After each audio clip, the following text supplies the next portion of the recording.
நம்ம ஹீரோ தன்னந்தனியாக ஒரு பயங்கரமான காட்டுக்குள்ளே ட்ராவல் பண்ணிகிட்ருக்கான். அப்போது அவங்க கூட கனெக்ட் ஆகிருக்கிற அவங்க அப்பா சொல்கிறாரு, உன்னை நோக்கி ஏதோ ஒரு மிருகம் வந்துட்டுருக்கு அப்படின்னு சொல்லிட்டு.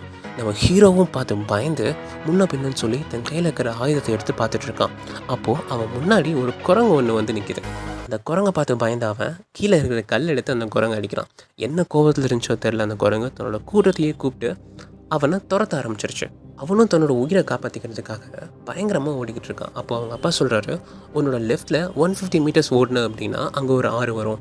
அந்த ஆறை தாண்டி போயிட்டு அப்படின்னா அந்த குரங்கு தண்ணிக்குள்ளே இறங்காதுன்னு சொல்ல அவனும் அதான் சரின்னு சொல்லிட்டு வெறித்தனமாக ஓடுறான். ஜஸ்ட்டு மிஸ்ஸில் அந்த குரங்கிட்டேருந்து எஸ்கேப் ஆகி அந்த ஆற்றுக்குள்ளே குதிச்சுறான் நம்ம ஹீரோ. அந்த ஆற்றை தாண்டியும் அந்த குரங்கு மேலே அந்த பயத்தினால இன்னும் வெறித்தனமாக ரொம்ப தூரம் ஓடிக்கிட்டே இருக்கான். அப்போது திடீர்னு நிற்கிறான். பார்த்தா அவனோட ஷூட் வந்து ஒயிட் கலரில் சேஞ்ச் ஆக ஆரம்பிச்சிது. அவங்க அப்பா சென்சாரில் செக் பண்ணி பார்த்துட்டு சொல்கிறாரு, உனக்குள்ளே ஏதோ ஒரு பாய்சன் இன்ஜெக்ட் ஆகிருக்கு அப்படின்னு சொல்லிட்டு. நம்ம ஹீரோவும் தன்னோட கையில் செக் பண்ணி பார்க்குறான். பார்த்தா ஒரு விஷப்பூச்சி அவனோட மணிக்கட்டில் கடிச்சிருக்கு.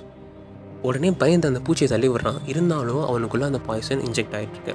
ஸோ அவங்க அப்பா என்ன சொல்கிறாரு, உங்ககிட்ட மெடிக்கெட் இருக்குல்ல, இடு, அதுக்குள்ளே இருக்கிற வேஸ்லினை போட்டுக்கோ அப்படின்னு சொல்லிட்டு. அவனும் மெடிக்கிட்ட ஓப்பன் பண்ணி பார்க்குறான். உள்ள 2 வேஸ்லின் இருக்குது. ஒன்றா எப்படியோ போட்டுடுறான். ஆனால் 2வது போடுறதுக்குள்ளே அவனோட கண் எல்லாம் வீங்க ஆரம்பித்து அவனோட கைகளையே அவனால் ஃபீல் பண்ண முடியல. ஸோ அதனால் அவங்க அப்பா சொல்கிறாரு, அந்த வேக்சினை உன்னோட நெஞ்சில் குத்திக்கிட்டு கீழே விழுந்துரு அப்படின்னு சொல்லிட்டு, லைக் பூமியை பார்த்து அப்படியே விழுந்துரு அப்படின்னு சொல்கிறாரு. ஸோ அவனும் அதே மாதிரி பண்ணுறான். அந்த வேக்சின் அவனுக்குள்ளே இன்ஜெக்ட் ஆகிடுது. ஆனால் நம்ம ஹீரோவால் ஸ்டில் எந்திரிக்க முடியல, அப்படியே தூங்கிடுறான்.